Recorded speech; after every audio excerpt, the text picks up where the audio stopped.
All right, welcome back to the deep dive. Yeah, glad to be back. So today we're going to be doing a deep dive into something that I think a lot of our listeners can relate to. Yeah, definitely. And this is how mathematics is taught. Because if you're the kind of person who listens to this podcast, Yeah. you probably think a lot about how you learn things, and you probably think a lot about how you've been taught things, Probably. and how maybe some things could have been done better. Oh, yeah, for sure. Um, and so I think, we all have different experiences Right. with math and with math education. So today we're going to be looking at a new paradigm. Right. And this paradigm is called Persuasive Pedagogy. That's right. And it's going to kind of be in contrast to the dominant paradigm, I would say, which is Constructivism. Yeah. And so our main source for this is going to be the paper Persuasive Pedagogy, a new paradigm for mathematics education. Sounds good.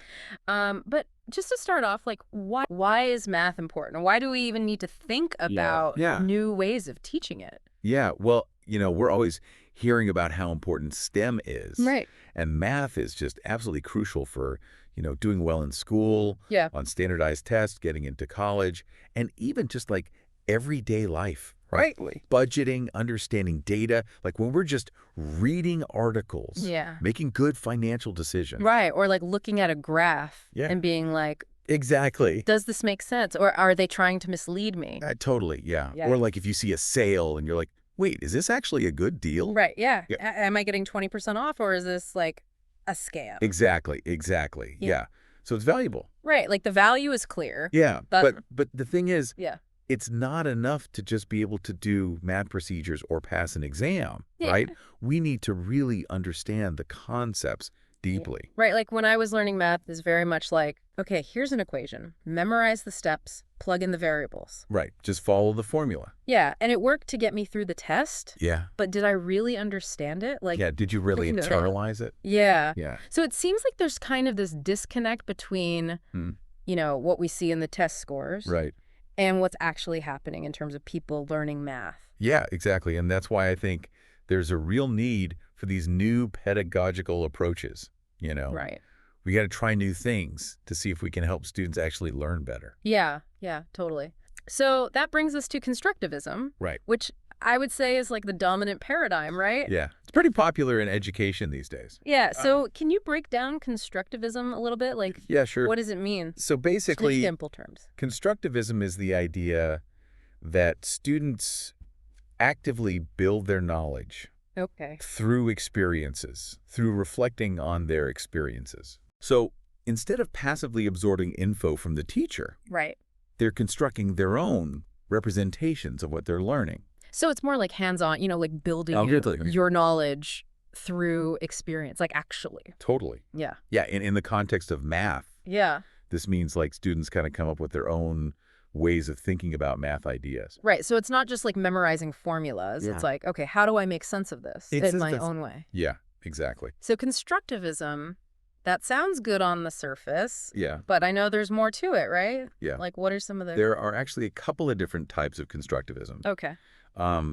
The first one we could talk about is radical constructivism. Okay. Radical constructivism. Yeah, and this one really focuses on the individual. Okay. Like it says that each person kind of constructs their own reality Okay. based on their experiences. So it's very individualistic. Very individualistic, yeah. Okay. So for, you, our listener, who's trying to get to the heart of this, Yeah. what are some of the problems with this radical view? Well, one of the big criticisms is that it puts a huge burden on the teacher. Okay. Because if every student is building their own understanding, Right. the teacher needs to have this like super deep, flexible understanding of the subject. Right. So they can guide everyone on their own individual path. Exactly. And unfortunately, research shows that not all teachers have that level of content knowledge. That makes sense. Yeah. Because, like, if you don't even really understand the thing yourself, Right. how are you going to help someone else understand it on their own? Totally. Yeah. What else? What are some other problems? Another problem is that radical constructivism doesn't have a great way to deal with misconceptions. Misconceptions. Yeah. Like students come to class with all sorts of prior beliefs. Yeah. That's Some of those beliefs might be just plain wrong. right. Right. Right. But radical constructivism doesn't really give teachers a way to directly address and correct those. So they're just kind of like building on top of a foundation Yeah, potentially. that could be shaky. Potentially, yeah. Okay, so that seems like a big problem. Yeah, and because knowledge is seen as so individual, Yeah. there's also this risk that students might develop understandings that don't really line up Okay. with what the broader math community agrees on. So like their own kind of version of math. Yeah, their own version of math that might not actually be, mathematically sound. Right, yeah, and then they go out in the world and they're like, Yeah. wait, 2 + 2 is 5. Right, exactly, yeah. And then, And everyone's like, no, it's 4. yeah. And they're like, well, I constructed that knowledge myself. I'm Yeah. sticking to it. Yeah, and then there's this question of shared meaning. Right. Like, can we even really understand each other if we're all constructing our own realities? Right. One of the big names in radical constructivism, Ernst von Glasersfeld, Okay. he even said that shared meaning is basically a fiction Whoa. because we can never really know for sure if what I understand is the Mm. same as what you understand. So then how can we even learn from each other if Right, exactly. we don't even know if we're talking about the same thing? Right. It makes communication and collaboration really tricky. Yeah, so that's radical constructivism, okay? So there's another kind. There's another kind Wait. called social constructivism. Social constructivism, okay? So this one acknowledges that, society and social interactions, Okay. they play a big role in shaping how we understand things. Okay. It emphasizes that our understanding is built through a shared reality, like something that we experience together. Okay. So discussion and collaboration, they Yeah. become really important in this view. So instead of everyone being in their own little bubble, Yeah. it's more like we're all We're building it together. building it together. Yeah. Which sounds a little bit better maybe, but are there still problems with it? There are still some criticisms. Yeah. Okay. So while social constructivism says that interaction is important, Yeah. it doesn't really say which aspects of discussion are the best for learning. Okay, so it's not just about talking. Not just about talking, no. It's about quality. Right, like the quality of the discussion. Exactly. And it still doesn't completely solve that problem of how to deal with misconceptions. Oh, okay, so just because we're talking about it Right. doesn't mean Doesn't mean those misconceptions are going to magically disappear. Yeah, like discussion might bring those misconceptions to the surface, All right. but it doesn't necessarily give the teacher a clear strategy for, stepping in and correcting them. Okay, so the teacher's role is still a little bit fuzzy. Yeah, a little bit fuzzy, and there's still that risk that students might hold on to those wrong beliefs, Okay. even when they're working together. Even when they're working together. Yep. So this makes me think about the NCTM, Okay. the National Council of Teachers of Mathematics, and Yeah. like all of their standards, because Yeah. they're big on like real world problems, Mhm. reasoning and communication. Yeah. So how does constructivism fit in with all that? So the NCTM standards, they definitely align with a lot of constructivist ideas. Okay. Like the emphasis on hands-on learning, Yeah. letting kids reason through problems Yeah. and giving them chances to talk about their thinking. Yeah. The idea of like a classroom community where everyone's working together Yeah. to build mathematical understanding, Right. that really reflects social constructivism. Okay, but you were saying earlier that it kind of sidesteps the issue Yeah, one criticism is that of objectively correct answers. if the focus is only on reaching a shared understanding within the classroom, Yeah. the idea of like a universally correct answer, Right. it can get a little blurry. Right. Because it's like, And while collaboration is great, yeah, math does have, like some things are just true. right, it has some objective truths. Yeah. Yeah. Yeah. So that brings us back to the problem of misconceptions. Right, back to misconceptions. Like, if right and wrong are kind of fuzzy, Yeah. how do we help students who are just straight up wrong? So from a constructivist perspective, Yeah. if a student has a certain understanding, Yeah. the assumption is that they find it useful Okay. based on their experiences. So a misconception could stick around. Yeah. Even if it's wrong. Even if it's wrong, as long as it seems to be working for them. Oh, okay. So to deal with those misconceptions, Yeah. the teacher kind of has to figure out what the student is thinking Right. and then create situations that challenge that thinking. Okay. These are sometimes called perturbations. Perturbations. Like little nudges to get them to question their understanding. Okay, so it's very indirect. It can be pretty indirect, yeah. And, like you said, maybe not efficient. Potentially not the most efficient. So this is where persuasive pedagogy comes in. This is where persuasive pedagogy comes in. Okay, so tell us about this new approach. Yeah, so persuasive pedagogy, Yeah. It tries to address those shortcomings of constructivism, Okay. and it sees learning as a process of reaching a shared understanding. Okay. But it acknowledges that students come in with their own ideas, Right. some of which might be wrong. Right. Because they're not blank slates. Exactly. They're not blank slates. Because it's more direct. It's definitely more direct, yeah. Okay. It puts a lot of emphasis on critical thinking, Okay. helping students evaluate different perspectives, Right. including their own. Okay. And what about the teacher? So the teacher has a really important role. Okay. They start discussions by figuring out what the students already believe. Okay. And then they use argumentation Okay. and justification to guide them towards the correct answers. Okay. And importantly, to explain why those answers are correct. So it's not just like giving them the answer? No, it's about persuading them Okay. through reason and evidence. Okay, so like you're actually having a debate almost. It's like a debate, yeah. In the classroom. Yeah, it's a dialogue Okay. between the teacher and the students. And where does this this approach come from? So it draws from social psychology Okay. and research on how people are persuaded. Okay.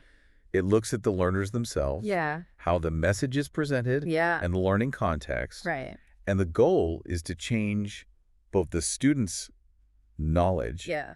and their beliefs At the same time. at the same time. Okay, so you're not just trying to change what they know. Right. You're trying to change how they think about knowing. Exactly. Yeah. Okay, that's interesting. And it emphasizes bringing up prior knowledge right away, Okay. the beginning of the learning process. So you're not ignoring those existing ideas. No, you're putting them front and center. Okay, so how does this actually work in a classroom? Like, what would a teacher actually do? Well, one of the first things is to ask students to share what they already know.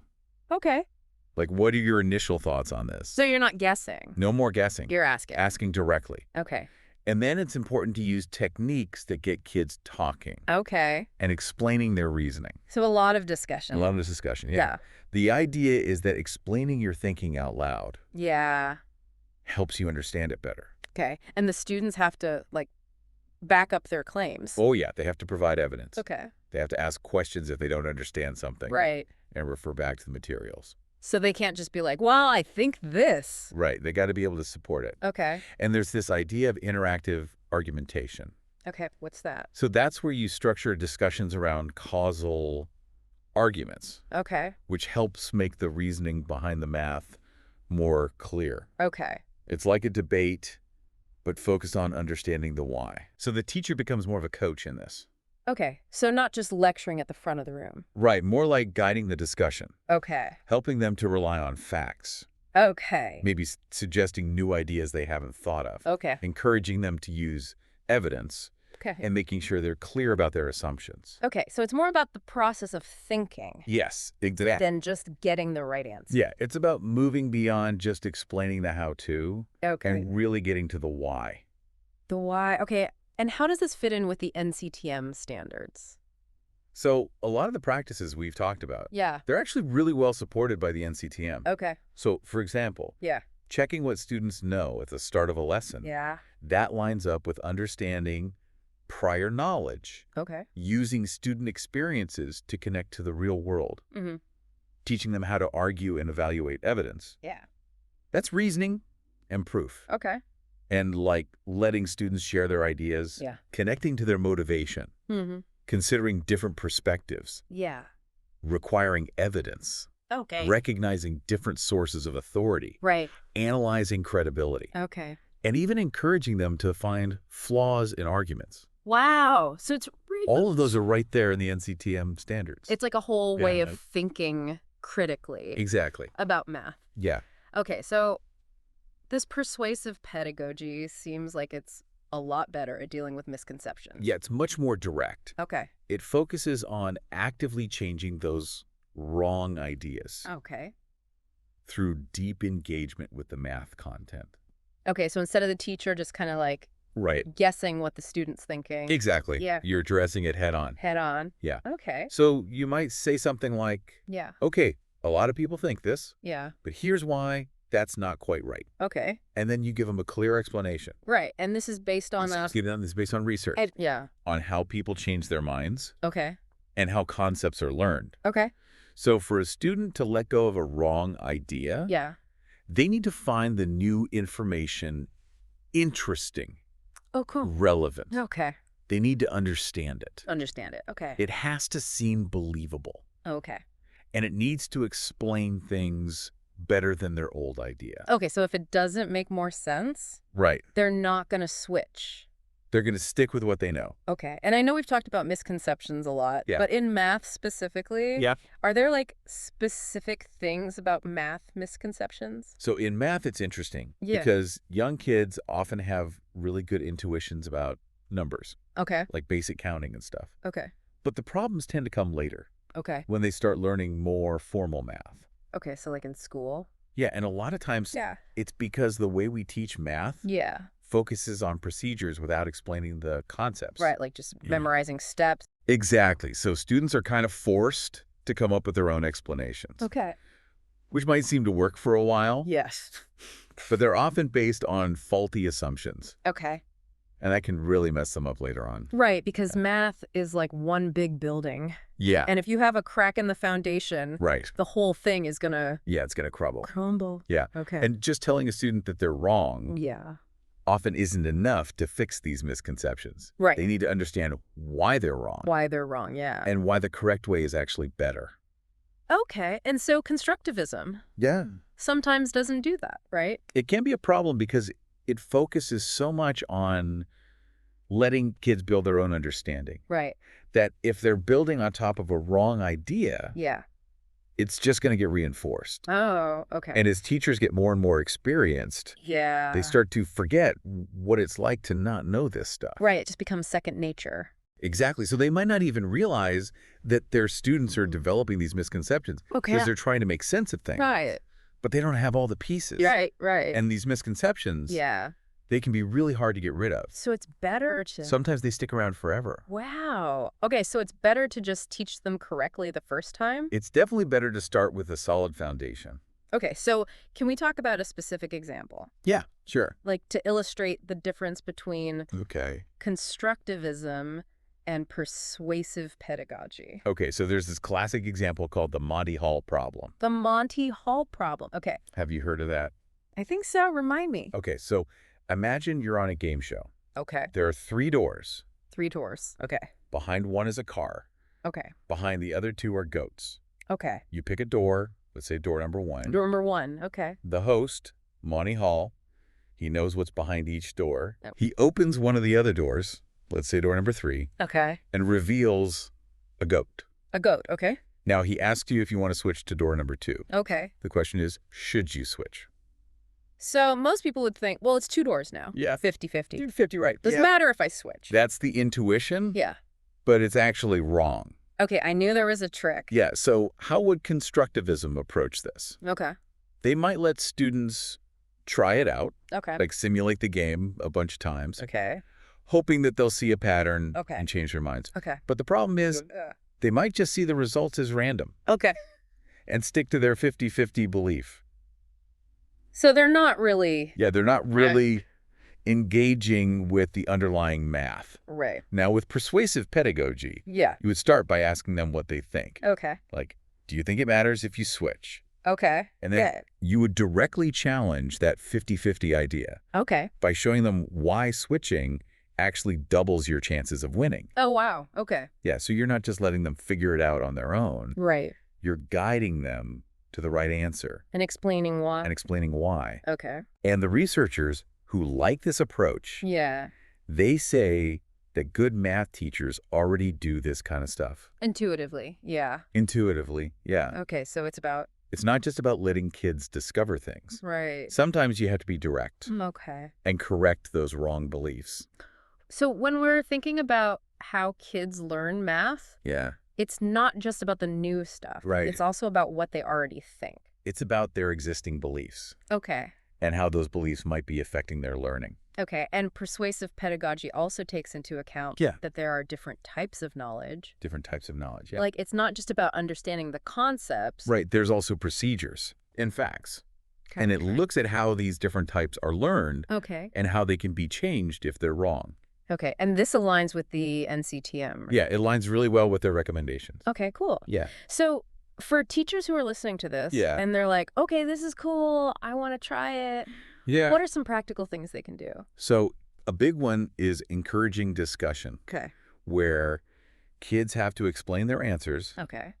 and use evidence. Okay. And you can do activities Yeah. that involve argumentation and refutation. Oh, okay. Like having them debate different problem-solving methods Okay. and explain why one might be better than another. So it's really creating a classroom culture where it's Wow. okay to disagree Hold as long as you're, As long as you can back it up. yeah, and you're using the math Using the math. Yeah. to support your argument. Exactly. Okay, so to wrap up, Yeah. what would you say is like So I think the main takeaway the biggest takeaway for listeners?